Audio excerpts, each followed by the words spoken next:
C'est le 20e mondial des métiers. Nous sommes en 2016. Nous sommes avec Michel Delarbre, qui est le président de l'association qui est chargée par l'ensemble des organisateurs et des financeurs de cette manifestation de l'organiser. C'est tout un travail qui se fait au mondial des métiers une fois par an et qui se fait aussi toute l'année.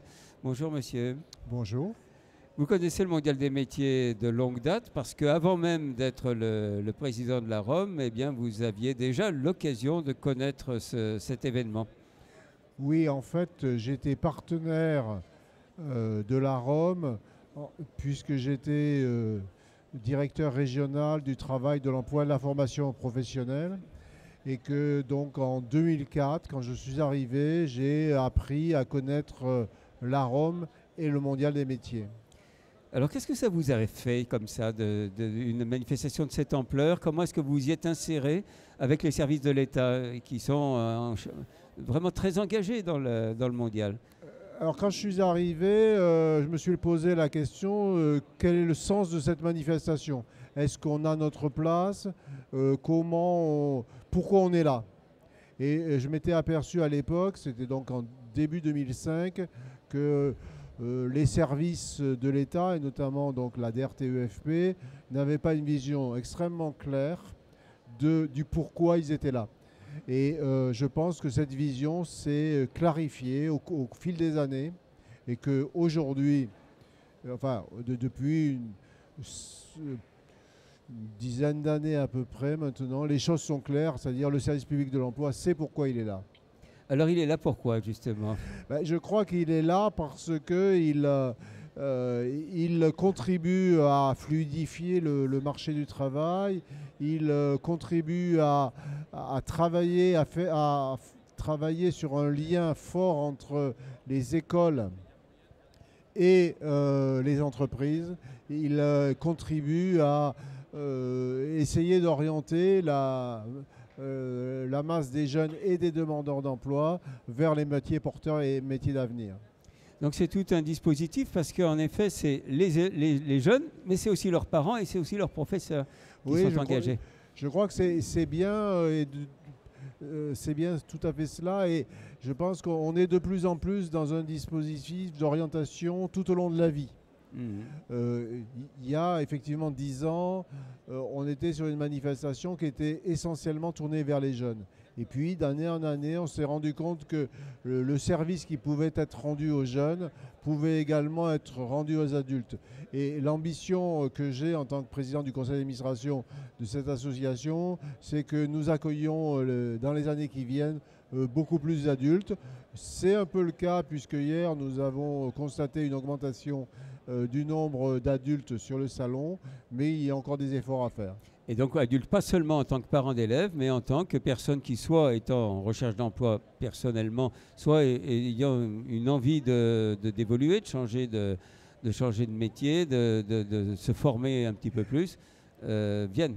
Alors il est important que les parents d'élèves effectivement puissent venir avec leurs enfants pour les aider dans l'orientation. Enfin, il est clair que ce sont les enfants qui doivent choisir leur orientation parce qu'un métier ne doit pas être un métier subi, ça doit être un métier choisi. Il n'en demeure pas moins qu'un certain nombre d'adolescents ne savent pas exactement quel métier choisir et que le conseil de leurs parents est important. Pour les adultes, je crois qu'il y a des adultes dans des situations très, très diverses. Il y a des demandeurs d'emploi, il y a des gens qui sont déjà en emploi mais qui ont besoin de se réorienter et que le mondial des métiers est une occasion unique de connaître d'autres branches, d'autres types de métiers puisque comme vous le savez, ce salon est organisé autour de la démonstration des métiers. Alors c'est ça, la démonstration, c'est donc des préparations aussi qui se font entre les branches professionnelles et puis les enseignants. Est-ce que justement cette obligation de préparer, et avec toujours de nouveaux élèves qui défilent chaque année, est-ce que c'est quelque chose qui a eu maintenant on fait un petit peu le bilan après bientôt 20 ans, est-ce que c'est quelque chose qui a changé aussi les relations entre le monde de l'entreprise et le monde de l'éducation? Est-ce qu'on peut le sentir? Oui, moi je pense qu'on le mesure surtout au degré de motivation qu'ont les jeunes qui viennent au salon. On a aujourd'hui plein de jeunes, et vous l'avez pu le constater, qui viennent avec des grilles de travail. Ils ont préparé à l'avance. Ils ont préparé avant. Alors avec qui ils l'ont préparé? Des fois avec leurs amis, des fois avec leurs copains, des fois avec leurs parents, souvent avec leurs professeurs. Mais ils viennent avec une idée précise ou pas des métiers sur lesquels ils voudraient savoir ce que c'est que ce métier. Ils en ont entendu parler, mais finalement ils ne connaissent pas vraiment. Et là, ils vont découvrir dans le salon des gens, et notamment des jeunes de leur âge ou légèrement un peu plus vieux, âgés, oui, qui peuvent leur expliquer, ben voilà, c'est quoi ce métier, à quoi ça sert, comment je vais pouvoir, quels sont les horaires, éventuellement quels sont les salaires, mais c'est quoi le métier concret. Et je crois que c'est l'élément essentiel. Et alors, il y a des évolutions dans ces métiers. On a des images qui sont peut-être liées au passé, notamment, je pense aux métiers des industries technologiques. Ils ont beaucoup évolué et ils ne nécessitent plus tout à fait les mêmes qualités. Ils ont besoin d'avoir des personnes plus formées. Tout cela aussi permet d'aller au-delà de certains préjugés pour certains métiers, pour certains types de formations. C'est-à-dire que je pense que bon, les métiers sont en pleine transformation et évolution. En même temps, beaucoup de métiers gardent des fondamentaux identiques. Oui. Donc il faut toujours voir ce qui est constant dans le métier et ce qui est de savoir-faire. Alors je pense au métier d'art par exemple, mais même dans les métiers d'art, je veux dire, le numérique commence à intervenir. Et donc on voit bien qu'il y a des transformations essentielles dans les métiers. On ne peut pas dire que ce sont des nouveaux métiers, rares sont les nouveaux métiers, la plupart sont des métiers qui étaient des métiers qui existaient mais qui sont en train de se transformer sous l'effet des nouvelles technologies et notamment du numérique.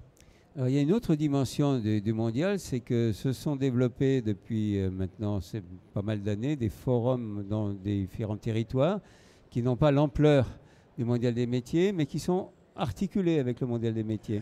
Oui, alors nous organisons, enfin nous contribuons à coordonner des manifestations qui sont sur l'ensemble du territoire, une petite vingtaine, et qui effectivement sont des forums locaux de métiers qui sont organisés à l'initiative d'acteurs locaux, en général des entreprises en lien avec des collèges ou des lycées, et qui montrent les métiers tels qu'ils se pratiquent sur le territoire concerné. Alors vous avez, quand vous étiez directeur de la Directe, vous avez vu comment s'articulait le travail des représentants de l'État avec celui des enseignants et surtout des corps de métier. Il y a d'autres représentants de direction de l'État, je pense à la direction de la consommation de l'agriculture et de la forêt, qui sont présents aussi parce qu'il y a aussi des évolutions dans les métiers de l'aménagement du territoire, de l'environnement. Il y a des évolutions aussi dans les métiers de la santé. Et tout cela, c'est une autre vision peut-être qui est possible des relations entre l'État, les collectivités et le monde économique. Oui, alors l'association que je dirige aujourd'hui est financée par à la fois l'État, mais surtout par le Conseil régional. Mais en même temps, du côté de l'État, le nombre de services impliqués est divers. Je dirais que ceux qui sont le plus impliqués, ce sont l'éducation nationale. Parce que l'éducation nationale, je veux dire, elle met à disposition, elle amène, elle prépare des jeunes pour venir sur le mondial. Mais c'est vrai que la DRAF, donc la direction régionale de l'agriculture et de la forêt, notamment sur les métiers de l'agriculture, les métiers de la forêt, est extrêmement présente. Mais également d'autres directions sont présentes. Je pense à la DRJSCS, c'est-à-dire la direction régionale de la jeunesse, qui intervient notamment sur les métiers du sanitaire et social. Alors c'est quelque chose qui 20 ans maintenant, est-ce qu'il y a des orientations nouvelles? Est-ce qu'il y a des envies de continuer, peut-être avec des inflexions un petit peu différentes qui se discutent? Alors, je disais tout à l'heure que, bon, enfin, on a une des orientations que nous avons prises pour l'instant, c'est essayer d'avoir plus d'adultes et rendre plus de services à des adultes sur le mondial. Une deuxième orientation, c'est de faire que notre manifestation soit à la dimension du nouveau territoire régional Auvergne-Rhône-Alpes. Voilà, Donc, ça a commencé déjà. Ça a commencé largement cette année. Ça avait un peu commencé l'année dernière. On a encore beaucoup de chemin à faire. Mais je crois que parmi les orientations importantes, et le président Wauquiez, le nouveau président de la région, en parlait hier, par exemple, mettre encore plus en valeur l'apprentissage, mettre plus en valeur la relation école-entreprise. Mettre plus en valeur l'innovation et les métiers et l'évolution des métiers. Voilà les orientations principales que nous avons, étant entendu que tout ne dépend pas de nous, et vous avez vu que ce salon est un salon collaboratif, c'est-à-dire qu'en fait, il est ce que font les différents espaces métiers. Et souvent, nous sommes surpris parce que cet espace métier qui était comme ça l'année dernière, il a changé. Il a profondément changé. Ils ne nous ont pas demandé l'autorisation, tant mieux d'ailleurs. Et ils ont innové, ils ont montré, parce qu'ils considèrent que c'est ça qu'il faut expliquer à des jeunes ou à des adultes, que l'évolution, elle va vers ça. Et c'est eux qui connaissent. Nous, en fait, on leur met à disposition un plateau de service.